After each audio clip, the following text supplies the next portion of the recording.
It is 9 p.m. in Washington, 9 a.m. in Sochi, and 2 on a Monday afternoon here in Seoul. I'm Yeon-ji. Let's get a check of the main stories we are following at this hour. A new round of reunions for Korean families separated since the Korean War kicks off this Monday, as South Korea and the United States begin an annual round of military drills, going against the objections of North Korea. Tensions between Korea and Japan surrounding historical and territorial issues refuse to go away, and over the weekend, the Korean government lodged a protest against Japan's renewed claims to Korea's Dokdo Island. In Ukraine, former parliamentary speaker Alexander Turchinov becomes acting president after months of anti-government protests against former leader Viktor Yanukovych. Ukraine now plans to hold its presidential election at the end of May, almost 1 year earlier than the original date. But let's start the day off with the latest from Mount Kumgang Resort.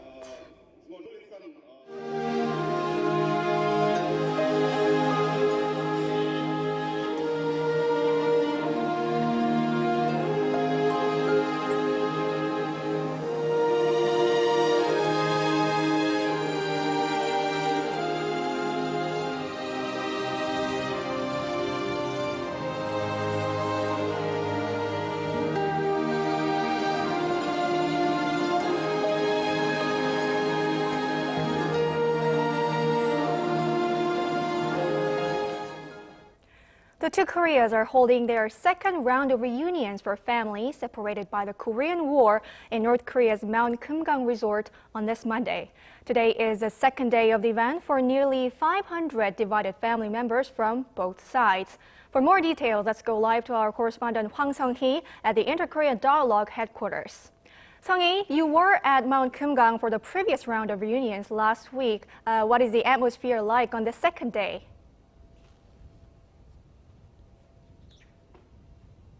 Good afternoon, Yeon-ji. On the second day of the event, the family members get 3 chances to reunite. The individual meetings in the morning, the group luncheon, and the group meeting held in the afternoon. Now, the individual meetings, which do take place in the morning, are held behind closed doors with no media or government officials at the hotel rooms of the family members. Now, this is when the divided families really get a chance to catch up and to exchange gifts. Now, I had a chance to take a peek at what the South Korean families prepared for the previous round. It's mostly daily necessities like clothes, underwear, soap, and snack, since they're advised by the Unification Ministry not to bring items that are too pricey.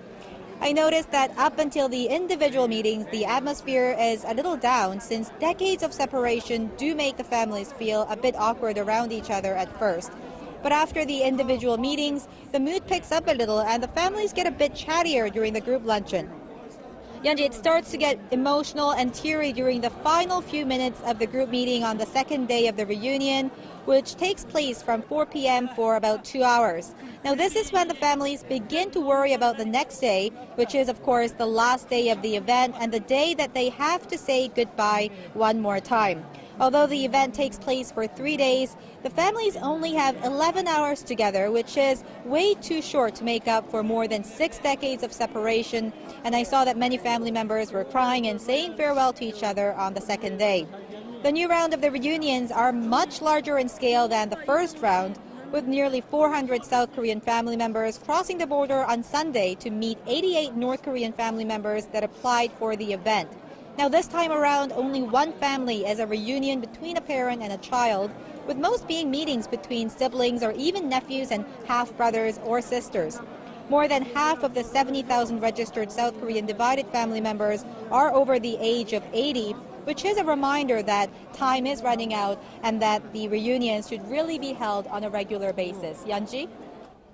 Well, thank you, Sung-hee. That was our Hwang Sung-hee reporting live the details on the new round of inter-Korean family reunions, a historic and emotional event indeed. Well, there are an estimated 100,000 Korean-American families in the U.S. with ties to North Korea.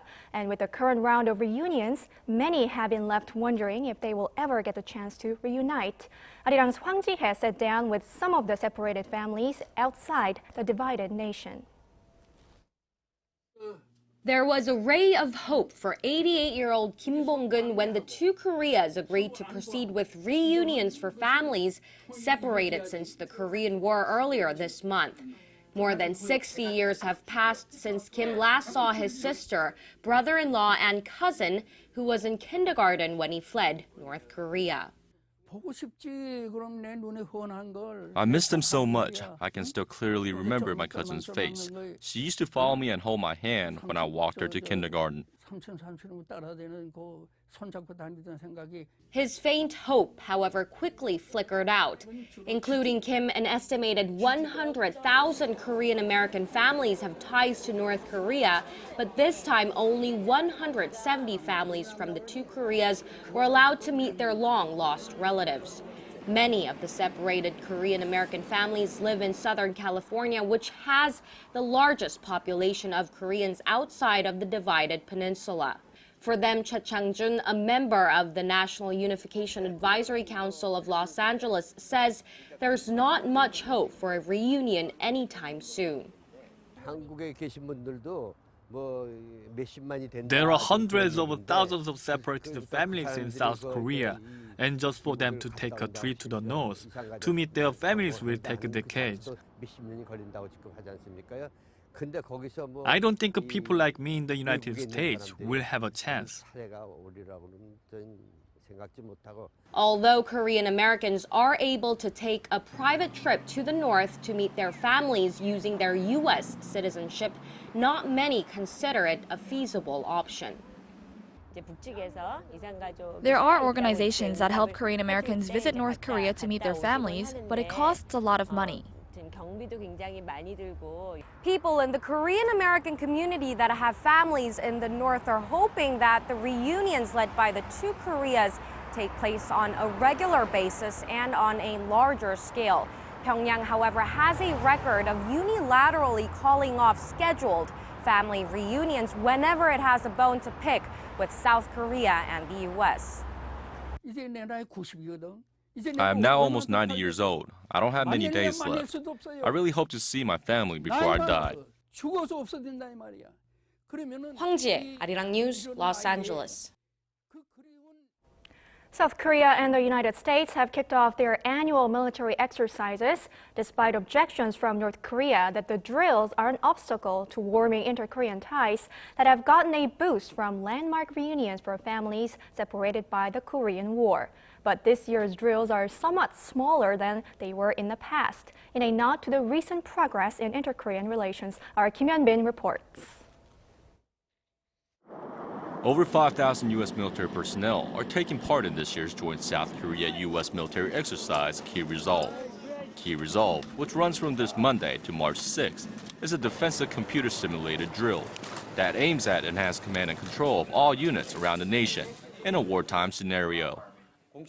As we said in our official announcement, Korea-U.S. will start its Key Resolve and full legal exercise as planned on February 24th.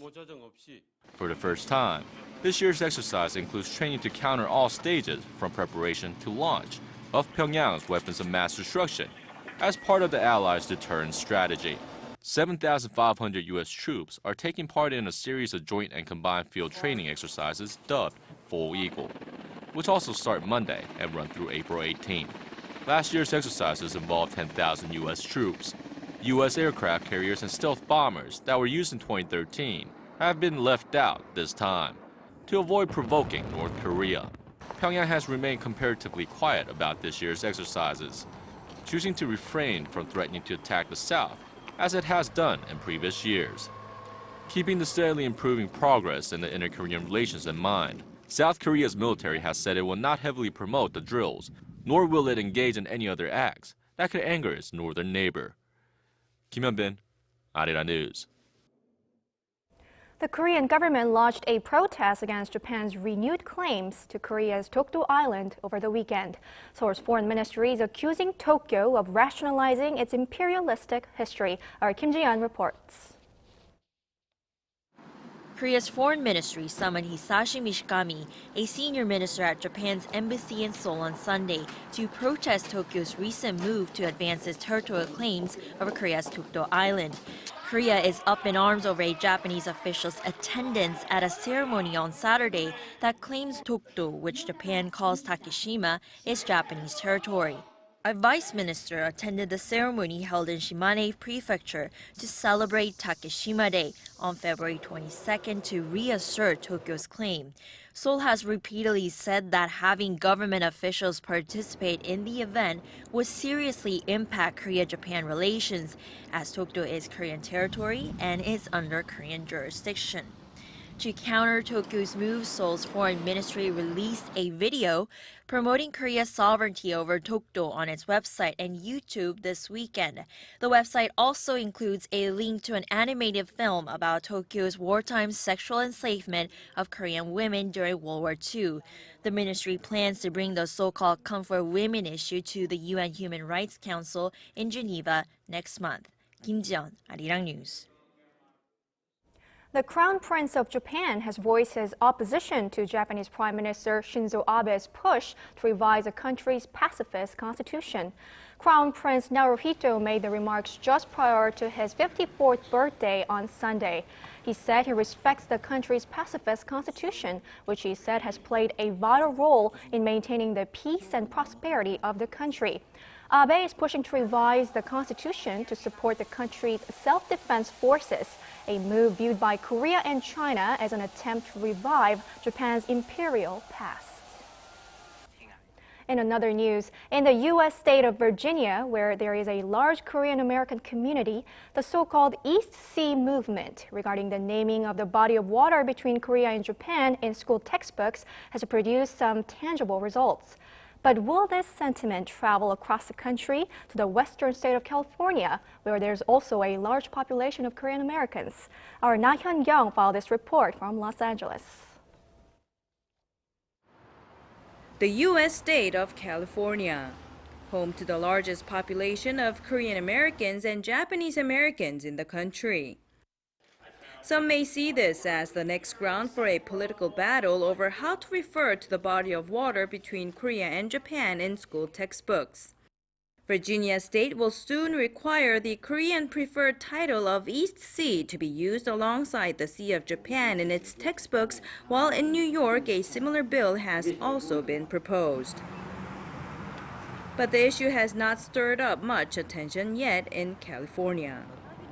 저희들은 LA에서는 먼저 소녀상을 지키는 데에 대해서 The president of the Korean American Federation in Los Angeles says the greater LA area has been and still is busy trying to protect the so-called Comfort Women Memorial statue in Glendale Central Park from being removed. 일본에서는 굉장히 이 반응이 나쁩니다. So right now is not the most suitable time to raise another issue and divert attention, whether it be the East Sea Bill or anything else. 동해 변기도 더 나가서 이것이 어느 정도의 완성 단계가 되면은 But Pez stresses that if the issue surfaces in the area, the Korean American community will be sure to throw itself behind the movement 100%. Speculation is, though, despite the large Japanese American community, this may not be an issue of great contention within California, much like in Virginia, partially due to the fact that Japan's history of immigration to the U.S. compared to that of Koreans dates much further back. If there are Japanese Americans speaking about this with the same interest that Korean Americans are speaking about it, it most likely would be what we call Shin Issei, or first generation. My guess is even if you were to speak to Japanese expatriates or students studying here, most of them would not have a strong opinion on what's going on in Virginia. The variable would rather be how much more proactive Tokyo will be in its opposition to the East Sea movement in California, given its failed attempts to stop the bill from going through in Virginia. But one thing for sure at this point is that the Korean American community will likely rally behind the East Sea movement if the issue indeed surfaces in California. Na Hyun-kyung, Arirang News, Los Angeles.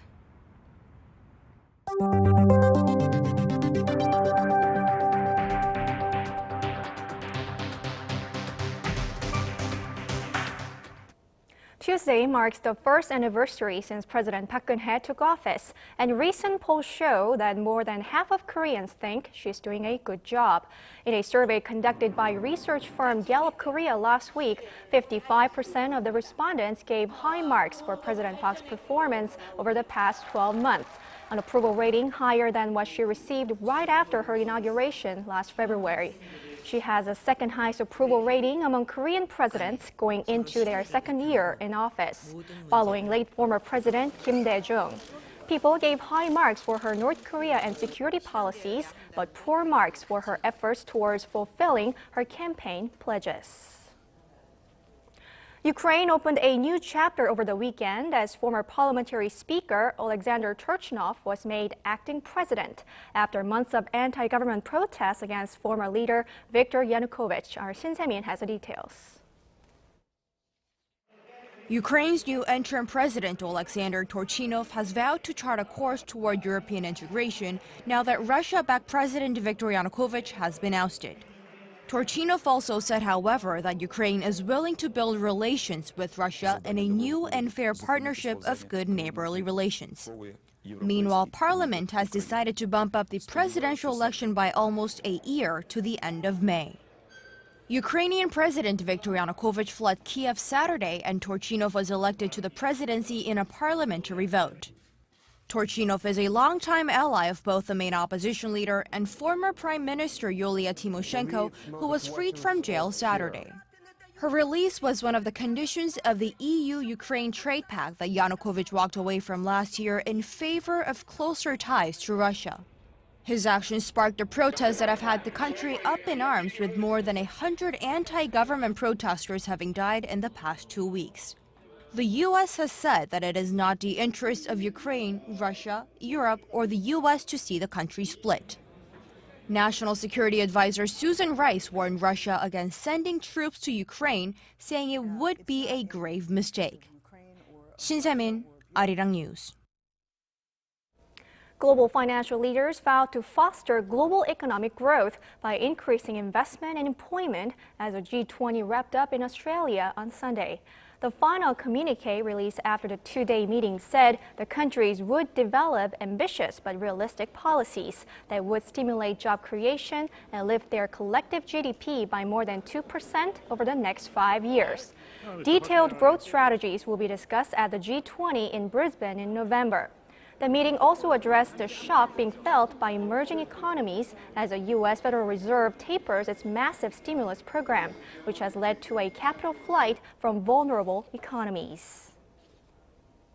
Seoul shares traded lower in the early hours on this Monday, mainly due to losses in techs and mobile carriers. As of 1:30 p.m. Korea time, the benchmark Kospi edged down 0.4% to trade at 1949, while the tech-heavy Kosdaq went down nearly 0.2%. On the foreign exchange counter, the Korean currency was changing hands at 1,076 won against the greenback.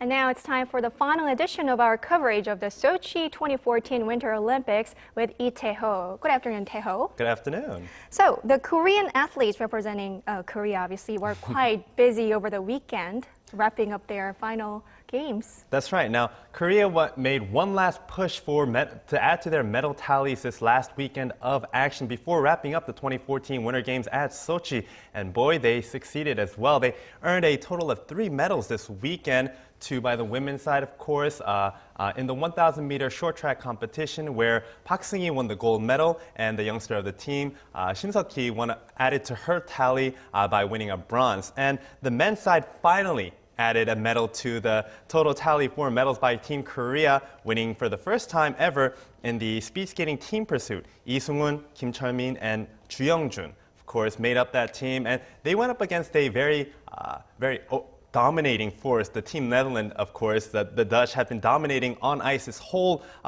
during the whole Olympics, and this time again, Team Korea failed to beat out the Dutch, but they did claim the silver for the first medal ever in team pursuit. So it was a very successful weekend for Team Korea.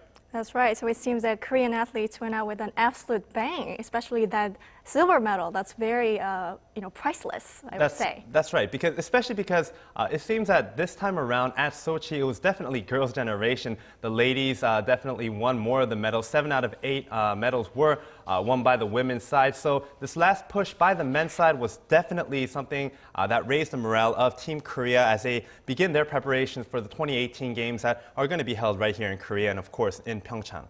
Right. And it wasn't just new athletes, but also new sports that gained popularity here in Korea. And I think that was the overarching kind of theme for Team Korea this time around at Sochi, to introduce Koreans to a lot of new sports that we may not be too familiar with, such as, of course, curling, which made a lot of headlines in Korea. Of course, there were the sleigh sports such as bobsledding and skeleton, which many Koreans are really not familiar with, but were introduced and had really good, reaction by the Korean fans here in Korea. Right. I'm sure all the fans really enjoyed the Sochi Games, but it wasn't without any controversy, I would have to say, and especially with the women's figure skating, of course, our favorite Kim Yuna and her rival, the new rival from Russia, Adelina Snotnikova, right? So can you tell us more about that? Well, definitely it's a debate that's still raging online through the internet. A lot of media outlets are still reporting on it. There's a lot of chat going on about the whole inflated scores in the women's figure skating competition, where scores the scorecards did come out, and all the fans around the world are looking at the scores and seeing some inflated scores for Sotnikova and less than generous scores for Kim. But despite this controversy, I think the gala show wrapped up this week, and of course to close out the whole figure skating competition, and all the skaters seemed a little bit more relaxed. They're not on edge like they were during the competition. So it kind of closed up and wrapped up with the era of the Olympics, where everybody is really in like a brother in arms with each other. So that was very good to see. And it was a really good, touching final moment for Kim Yeon-ji as well, who received a standing ovation by some of the best skaters in the world. She was the final to appear during the gala show close, and she was in the lone spotlight with everybody giving her an ovation. So it was really nice to see. And all the controversy and all the details about how much the figure skating competition was a fiasco this time around as well was kind of all forgotten by the skaters. Right. Oh, I definitely saw her gala performance, and it was just beautiful. I was left speechless. I certainly wish that, whatever she chooses to do, I wish her the very best. Well, another big issue during these games between Russia and Korea was a skater, Victor Ahn, of Russia, who used to be Korean national, right? That's right. The skater formerly known as An Hyun-soo skated for Russia this time around, and he was very successful, adding to his total tally of medals. He gained 4 here, 3 gold, and 1 bronze, and he became the most decorated short track athlete in Olympic history. So it was personally congratulations, of course, to Victor Ahn, because he went through so much to get back to this point, but it was really kind of sad and hard to watch him waving another country's flag when we're so used to seeing waving the Taegukgi, or the Korean flag, after all of his many victories so far. That's right. Well, what a success story nevertheless, and the 17 days of drama and ups and downs have finally come to a close. We sure will miss the excitement of the games. That's right. Well, the Olympics wouldn't be the Olympics without a little drama and controversy, and this time around in Sochi it was no different. Many media outlets were calling this Putin's Olympics because he had so much influence from the beginning to the end. He had his hand in the preparations for the games, and of course the much attention he gave to certain events such as short track and speed skating, and of course figure skating. But nevertheless, it seems the Russian athletes really did well. They succeeded on their home turf. They gained a total of 33 medals, 13 of them gold, which makes them the leading nation coming out of these Olympics. They topped the total. Norway finished up with 11 gold, 26 total. Canada rounded out the top 3 with 25 medals total and 10 gold, of course. Korea placed out of the top 10, which was unfortunate, but they still came out with a total of 8 medals, 3 gold, 3 silver, and 2 bronze. But This seems like it was very much of a transitional phase for Team Korea at these Olympics because many of the Olympians were first-time Olympians and they were very young, such as Shim Seok-hee or Kim. So there's a lot to look forward to in 2018, where in 2014 they gained invaluable Olympic experience. Oh, I do hope so, and it seems like Korea has already begun preparations for the 2018 Pyeongchang Olympics. Of course, many of us know already here in Korea that the next set of Winter Games, Winter Olympics, will take place right here in Korea in the eastern city of Pyeongchang. Now, the promoters and the organizers have promised to do things Gangwon style, and I guess we'll have to keep a close eye on what they mean by that, but preparations are already on the way, so. That's right. Well, thank you so much for the excellent coverage of the Sochi Games. It's been very fun, and we will be seeing you again tomorrow with our regular arts and culture segment, right? That's right. All right, see you tomorrow. All right. Well, that's all from me at this hour. Thank you for watching. I'll be back with more of the day's latest at 4 p.m. Korea time. See you then.